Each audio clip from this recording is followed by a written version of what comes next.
Bismillahirrahmanirrahim. Assalamualaikum warahmatullahi wabarakatuh. Waalaikumsalam warahmatullahi wabarakatuh. Alhamdulillah, pada kesempatan hari ini, izinkanlah kelompok kami untuk memaparkan dan mempresentasikan hasil diskusi dari kelompok kami. Pada kesempatan hari ini, kami akan membahas tentang alam dan lingkungan. Yang pertama, saya sebagai moderator akan memperkenalkan anggota dari kelompok kami. Nama anggota kelompok yang pertama, Muhammad Dafai dengan NIM 187. Yang kedua, Cika Syafitri dengan NIM 252. Yang ketiga, Dinar Prabowo dengan NIM 255. Yang keempat, Dian Irmayati dengan NIM 265.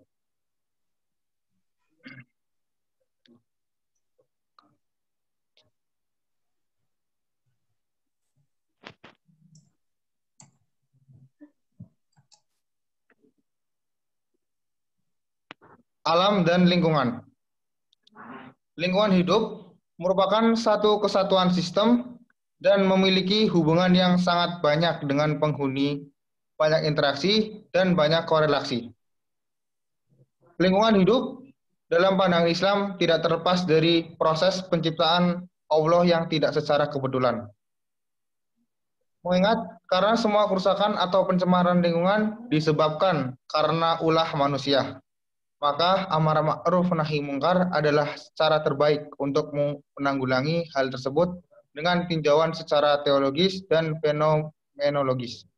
Lingkungan hidup adalah sistem yang merupakan kesatuan ruang dengan semua benda, daya, keadaan, dan makhluk hidup. Termasuk di dalamnya manusia dan perilakunya yang mempengaruhi kelangsungan kehidupan dan kesadaran manusia serta makhluk hidup lainnya sebagai firman Allah dalam Quran surat Al-Baqarah ayat 164 yang artinya, sesungguhnya dalam penciptaan langit dan bumi, silih bergantinya malam dan siang, bahtera yang berlayar di laut, membawa apa yang berguna bagi manusia, dan apa yang Allah turunkan dari langit berupa air. Lalu dengan air itu, dia hidupkan bumi sesudah matinya, dan dia sebarkan di bumi itu segala jenis hewan dan pengitaran angin dan awan yang dikendalikan antara langit dan bumi. Sungguh terdapat tanda-tanda bagi kaum yang memikirkan. Lingkungan hidup merupakan dukungan terhadap kehidupan dan kesejahteraan, bukan saja terhadap manusia, tetapi juga makhluk hidup lain seperti hewan dan tumbuhan.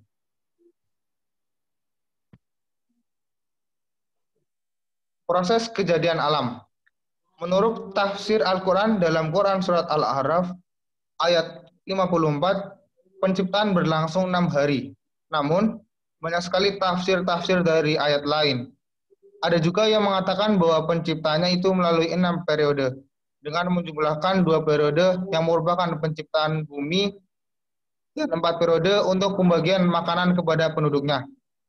Kita akan mendapatkan 8 periode dan hal ini merupakan kontradiksi dengan 6 periode.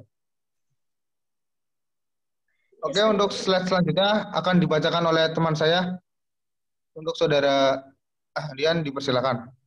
Ya, saya Cika Safitri dengan NIM 252. Izin mempresentasikan mencegah dan mengatasi pencemaran. Ada beberapa hal yang harus diketahui dalam mencegah terjadinya pencemaran dalam lingkungan hidup. Dalam pencegahan ini tidak hanya dilakukan secara lahiriah saja, melainkan juga dari kesadaran manusianya itu sendiri yang tidak terlepas dari keimanan. Seperti firman Allah dalam Quran Surat An-Nisa ayat 114, Quran Surat Al-A'raf ayat 119, dan Quran Surat Luqman ayat 27, bahwasanya tidak boleh seorang pun menghindari kewajiban ini dan tidak boleh ada satu masyarakat pun yang tidak melaksanakannya. Sebab dengan tidak terlaksananya tugas wajib ini, maka seluruh masyarakat akan terjerumus dalam kancah dosa, bencana maddi, dan maknawi. Mengetahui bahwa proses-proses ekologi dapat menjadi terganggu jika dimasukkan ke dalamnya sesuatu benda yang asing baginya atau memasukkan benda yang tepat tapi dalam jumlah besar. Oleh karena itu, jelaslah bahwa pengendalian polusi atau pencemaran melalui proses penyebaran bukan merupakan suatu pengendalian sama sekali, melainkan suatu usaha untuk mengulur waktu, mengingat karena semua kerusakan atau pencemaran lingkungan di dunia ini disebabkan karena tangan kena ulah tangan manusia. Maka dalam pencegahan ini haruslah diingat hal-hal yang berhubungan dengan pencemaran lingkungan hidup. Di antaranya adalah yang pertama, penggunaan hutan secara liar yang dapat mengakibatkan banjir, erosi, tanah longsor, dan sebagainya. Yang kedua, membuang sampah sembarangan, limbah industri yang mengakibatkan pencemaran air, sumber penyakit, dan dapat memusnahkan habitat hewani dan sebagainya. Yang ketiga, polusi udara menyebabkan menyebarnya penyakit bagi makhluk hidup. Yang keempat, perbuatan maksiat yang dapat mengakibatkan penyakit sosial, dekadensi, moral. Lalu, adapun untuk mengatasi pencemaran lingkungan hidup adalah dengan Adapun untuk mengatasi pencemaran lingkungan hidup,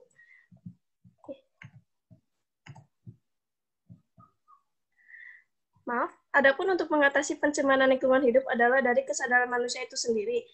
Hal-hal yang harus diketahui dalam mengatasi pencemaran, diantaranya adalah yang pertama, tidak berlebihan dalam menebang hutan dan segera menggantikan dengan tumbuhan baru agar tidak mengurangi keseimbangan dan kelestarian dari fungsi tersebut. Yang kedua, memanfaatkan sampah dan limbah industri dengan menjadikannya bermanfaat.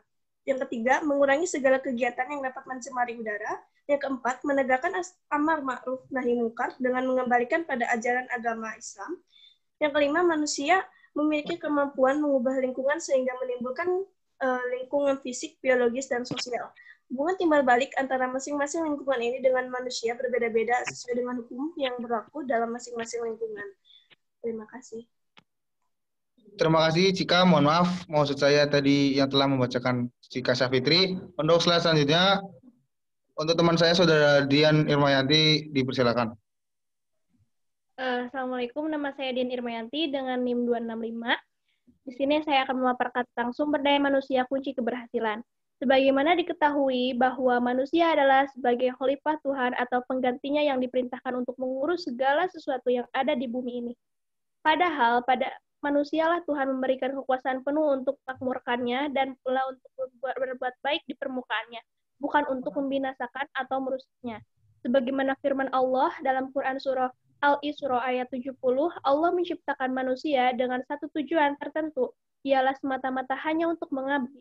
Walaupun manusia ditetapkan Allah dalam posisi dan derajat yang lebih tinggi dari makhluk lainnya, tetapi tidak berarti bahwa mereka memiliki kekuasaan yang tanpa batas terhadap alam dan isinya. Flora dan fauna juga makhluk hidup yang juga harus mendapatkan bagiannya dalam pengolahan ekologis dari alam ini oleh manusia.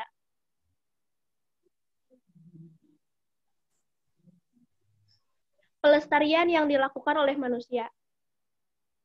Sebagaimana diketahui bahwa pemanfaatan dan peningkatan kualitas lingkungan hidup adalah tugas yang dibebankan kepada manusia sebagai khalifah di muka bumi ini. Selain manusia juga bertugas mengkulturkan natur, maka manusia dalam waktu yang sama bertugas pula mengislamkan kultur tersebut, agar kultur yang meliputi semua aspek kehidupan dan penghidupan manusia itu naik ke tingkat yang lebih tinggi sesuai dengan derajat kemanusiaan itu sendiri. Ketahanan lingkungan yakni kekuatan yang mengatur agar suatu pertumbuhan hendaknya tidak melampaui batas atas daya dukung lingkungan. Proses ini akan menurut dua konsep. Yang pertama adalah konsep homeostatis, yaitu bahwa sistem yang dalam kehidupan ini ada kecenderungan untuk melawan perubahan atau setidaknya ada usaha untuk berada dalam suatu keadaan yang seimbang. Konsep ini juga berjalan sejalan dengan asas stabilitas suatu ekosistem yang mengandung makna dinamika.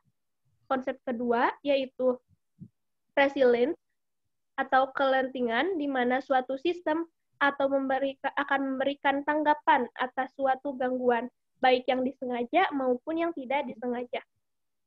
Keadaan kelentingan yang dimilikinya, walau sistem itu mengalami perubahan, tetapi itu lebih berupa penyesuaian diri. Pelestarian yang dilakukan oleh manusia.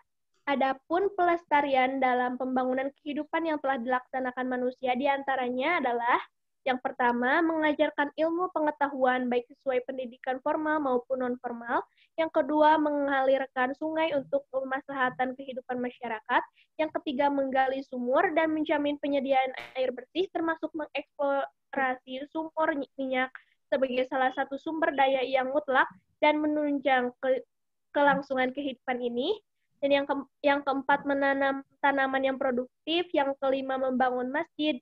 Yang keenam, mewariskan mushaf dalam arti kata membuat karangan-karangan yang berguna yang dapat dimanfaatkan. Yang ketujuh, keprihatinan terhadap generasi penerus yang pada dasarnya lemah disertai perintah untuk mempersiapkan generasi penerus yang mampu bekerja dengan lebih baik. Dan yang terakhir, melindungi satwa-satwa yang hampir punah dari habitat. Terima kasih. Terima kasih, Dian. Demikianlah beberapa hal materi yang dapat kami sampaikan. Sebelumnya, mohon maaf apabila ada salah atau kurang kata yang kurang berkenan. Mohon dimaafkan, karena kami sama halnya manusia biasa yang tidak luput dari kesalahan. Wassalamualaikum warahmatullahi wabarakatuh. Waalaikumsalam warahmatullahi wabarakatuh.